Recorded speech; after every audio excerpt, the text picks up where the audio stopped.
अच्छा बच्चों, अब नोट नंबर 1 में क्या है? नोट नंबर 1 में बोल रहा है कि two sets A and B are equal. अगर दो set A and B equal है तो अगर मैंने बोला है कि ये जो स्मॉल एक्स है ना, अगर ये कैपिटल ए का एलिमेंट है तो ये एक स्मॉल एक्स कैपिटल बी का भी एलिमेंट होगा, और अगर ये स्मॉल एक्स बी का एलिमेंट है तो ए का भी होगा। इसका क्या मतलब है कि अगर मैंने बोला ए सेट और बी सेट इक्वल है, मैंने बोल दिया, तो ए सेट और बी सेट इक्वल कब हुआ होगा?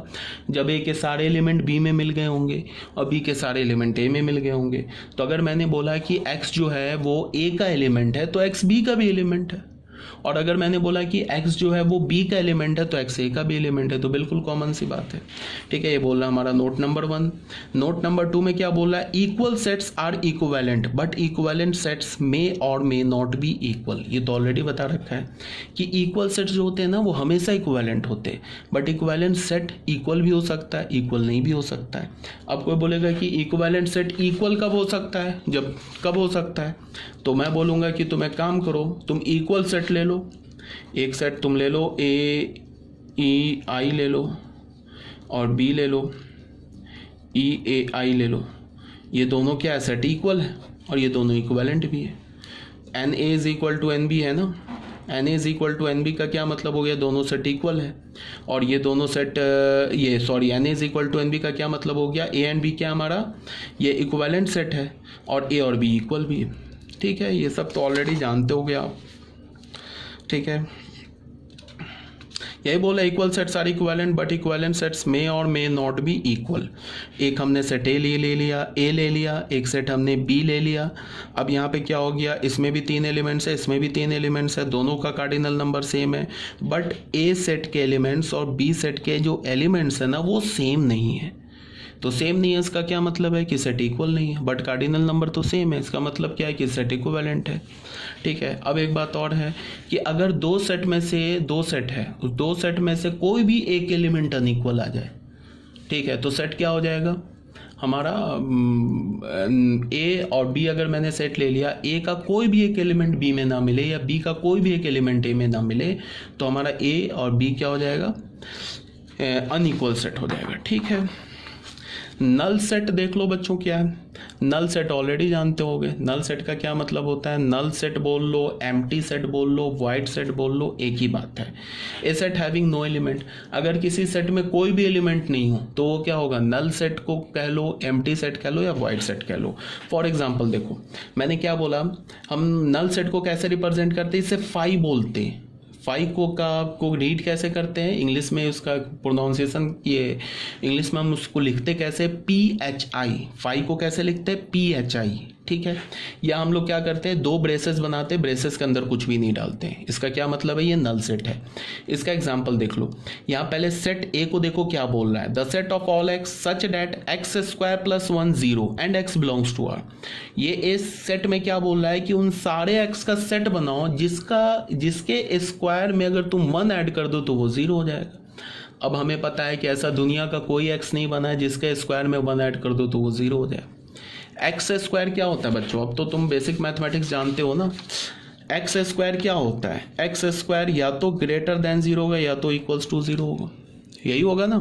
तो एक्स स्क्वायर प्लस दोनों साइड हमने 1 किया, तो ये जो क्वांटिटी मिला ना मैं लेफ्ट हैंड साइड में, तो ये क्वांटिटी या तो 0 के इक्वल हो सकता है या सॉरी ये 1 नहीं है, ये दिस इज 1। तो ये जो मिला ना में एक्स स्क्वायर प्लस 1, ये क्या होगा? या तो 1 के इक्वल हो सकता है या 1 से बड़ा हो सकता है। एक्स स्क्वायर प्लस 1 या तो 1 के इक्वल हो सकता है और या तो 1 से बड़ा हो सकता है। तो अगर मैंने बोला एक्स स्क्वायर प्लस 1 का सबसे छोटा वैल्यू क्या है, तो एक्स स्क्वायर प्लस 1 का सबसे छोटा वैल्यू 1 है। और मैं बोलूँ एक्स स्क्वायर प्लस 1 का सबसे बड़ा वैल्यू क्या है, तो वो डिफाइंड नहीं है। क्यों नहीं डिफाइंड है? बिकॉज एक्स का तुम वैल्यू इंक्रीज करते जाओ तो एक्स स्क्वायर प्लस 1 का वैल्यू इंक्रीज होता जाएगा। तो मेरी बात आ रही समझ में? यहाँ पे क्या बोल रहा है? यहाँ बोल रहा है कि उस एक्स को निकालो जिसका स्क्वायर प्लस 1 0 हो। तो ऐसा तो कोई एक्स है ही नहीं, बिकॉज एक्स स्क्वायर प्लस 1 का जो मिनिमम वैल्यू क्या होगा? 1, 0 तो हो ही नहीं सकता। And x belongs to R, तो ये हमारा क्या है? ऐसा कोई एक्स नहीं है। इसका मतलब ये जो सेट हमारा एम्प्टी सेट है, नल सेट है। सेकंड एग्जांपल में आ जाओ, set of odd natural numbers divisible by 2। अब बताओ, अगर कोई भी ऑड नेचुरल नंबर डिविजिबल 2 से तो होगा नहीं, इसका मतलब ये जो बी सेट क्या हमारा नल सेट है या एम्प्टी सेट है। सी में क्या बोल रहा है, the set of all x such that x belongs to natural number, बोल रहा है कि उन सारे एक्स का सेट बनाओ जो कि नेचुरल नंबर है और वो नेचुरल नंबर 0 और 1 के बीच में भी है।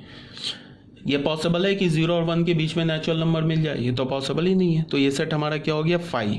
अब आ जाओ बच्चों नोट 1 में। नोट 1 में क्या बोल रहा है, अक्सर बच्चे कंफ्यूज होते हैं। अगर किसी बच्चों से पूछो ना तुम कि ये क्या है, अगर तुम पूछो कि ये क्या है तो वो इसको क्या बोलेंगे, एम्प्टी सेट। इसे क्या बोलेंगे, एम्प्टी सेट, जो कि बिल्कुल गलत है। अगर तुमसे पूछो, किसी बच्चे से ये पूछो कि ये क्या है, तो बहुत बच्चे इसको भी एम्प्टी सेट बोलेंगे, जो कि बिल्कुल गलत है। ये एम्प्टी सेट थोड़े ना है, ये एम्प्टी सेट, इसमें तो एक एलिमेंट है 0। ये भी एम्प्टी सेट थोड़े ना है, इसमें एक एलिमेंट है 5। अच्छा एक बात और बता दूं कि सेट का एलिमेंट खुद एक सेट भी हो सकता है। जैसे ये देखो, इस सेट का जो एलिमेंट है ना ये 5 है, 5 खुद एक सेट है। 5 कैसा सेट है, एम्प्टी सेट है। तो ये एक सिंगलेटन सेट है और ये भी एक सिंगलेटन सेट है। सिंगलेटन सेट किसे बोलते हैं, जिसमें एक एलिमेंट हो। ये एम्प्टी सेट नहीं है, ये भी एम्प्टी सेट नहीं है, दोनों सिंगलेटन सेट है। ठीक है, तो यही बात यहाँ बोला गया है कि the set 0 is not an empty set as it contain 1 element 0। ये भी हमारा एम्प्टी सेट नहीं है बिकॉज इसमें एक एलिमेंट है 5, और ऑलरेडी बताया कि सेट का एलिमेंट सेट भी हो सकता है। अब आ जाओ 7th पॉइंट में, सिंगलेटन सेट में। सिंगलेटन सेट क्या बोल रहा है, a set having single element is called a singleton set. अगर किसी सेट में सिर्फ एक एलिमेंट हो उसे हम क्या बोलते हैं, सिंगलेटन सेट बोलते हैं। जैसे कि एग्जाम्पल ले लिया, the set of present prime minister of India. अब मान प्राइम मिनिस्टर इंडिया में तो एट ए टाइम एक ही होते हैं, ऐसा तो नहीं होता है कि 2 प्राइम मिनिस्टर आ जाते हैं। तो अगर मैंने बोला कि प्रेजेंट प्राइम मिनिस्टर का सेट बनाओ तो एक ही एलिमेंट आएगा जो कि प्रेजेंट प्राइम मिनिस्टर होगा। तो ये कैसा होगा, हमारा एक सिंगलेटन सेट होगा। जैसे देखो हमने ये लिखा, ये एक सिंगलेटन सेट है, ये भी एक सिंगलेटन सेट है, ये भी एक सिंगलेटन सेट है, ये भी एक सिंगलेटन सेट है। ठीक है, पेयर सेट। पेयर सेट का मतलब क्या होता है, अगर किसी सेट में 2 एलिमेंट्स प्रेजेंट हो ना, अगर किसी भी सेट में 2 एलिमेंट्स आ जाए तो उसे हम क्या बोलते हैं, पेयर सेट बोलते हैं।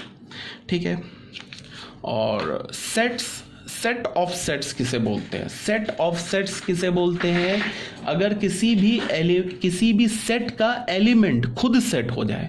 अगर किसी भी सेट का एलिमेंट खुद एक सेट हो जाए तो उसे हम क्या बोलते हैं, सेट ऑफ सेट्स बोलते हैं। इसको हमने कैसे डिफाइन किया, a set capital S having all its element as set.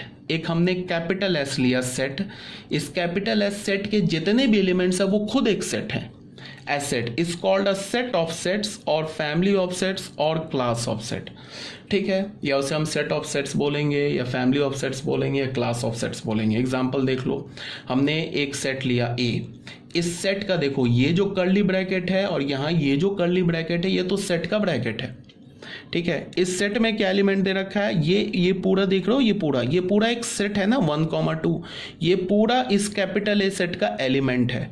फिर ये जो देख रहे हो ना सेट 5,3, ये पूरा जो है ये सेट जो है ये ए का एलिमेंट है। फिर ये जो सेट दे रखा है ना 2, 3, 8, ये भी सेट ए का एलिमेंट है। और ये ए सेट क्या है, ये सेट ऑफ सेट्स है। क्यों सेट ऑफ सेट्स है, बिकॉज सेट ए के जो एलिमेंट्स है वो खुद एक सेट है।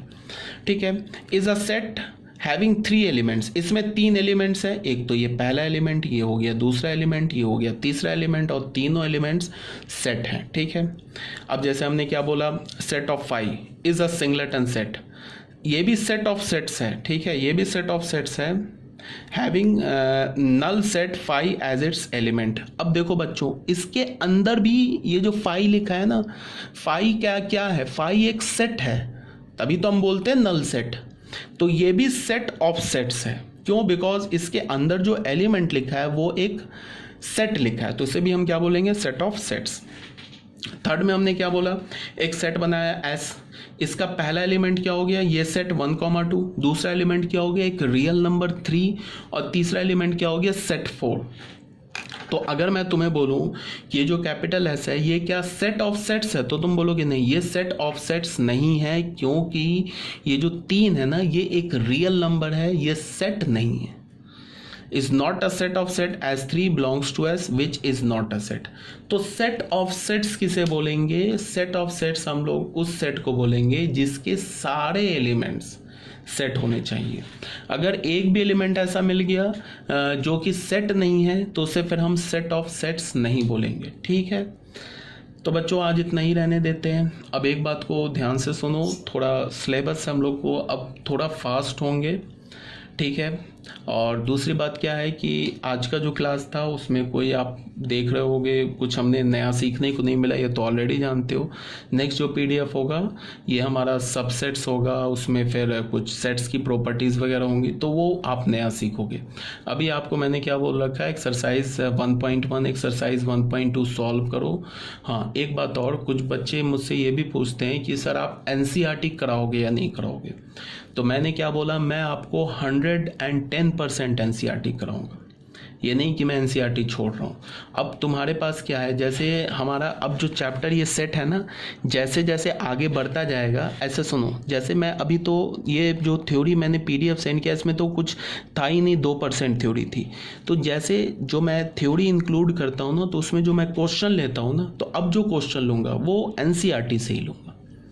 अब जैसे मुझे आगे पढ़ाना सबसेट्स पढ़ाना है, तो सबसेट्स पे जो मैं क्वेश्चन लूँगा वो एनसीईआरटी से लूँगा, एनसीईआरटी से भी लूँगा, आरडी शर्मा से भी लूँगा, प्रीवियस सेट से भी उठाऊँगा।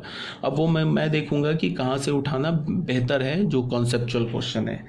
तो एनसीईआरटी तो मैं क्वेश्चन डिस्कस करूँगा। हाँ, 1 बाय 1 तुम बोलोगे कि सारे क्वेश्चन डिस्कस कर दो, वो पॉसिबल नहीं है किसी भी टीचर के लिए, ठीक है। और तुम्हारे पास एक खुला ऑप्शन क्या है कि अगर तुम्हें एनसीईआरटी का कोई भी क्वेश्चन नहीं समझ में आ रहा है, उसको लिख कर रखो और जैसे ही हमारा क्लास स्टार्ट हो वैसे ही वो आप मुझे सेंड कर दो, ठीक है। या तो मैं उसी क्लास में तुम्हें डिस्कस कर दूंगा, या तो मैं क्या करूंगा कि जो मैं नोट्स बनाऊंगा ना, उस नोट्स में वो क्वेश्चन मैं ऐड कर दूंगा, ठीक है। पहली बात। दूसरी बात क्या है कि हम लोग हर चैप्टर के बाद एक मिसलेनियस क्वेश्चंस करेंगे, तो या मिसलेनियस क्वेश्चन करेंगे, तो उसमें क्या होगा, एनसीईआरटी के क्वेश्चंस मैं एक्सरसाइज 3.1 3.2 3. जितने भी एक्सरसाइज हैं वो तुम लोगों से मैं पूछ लूँगा कि किस एक्सरसाइज में कौन सा क्वेश्चन मुझे कराना है।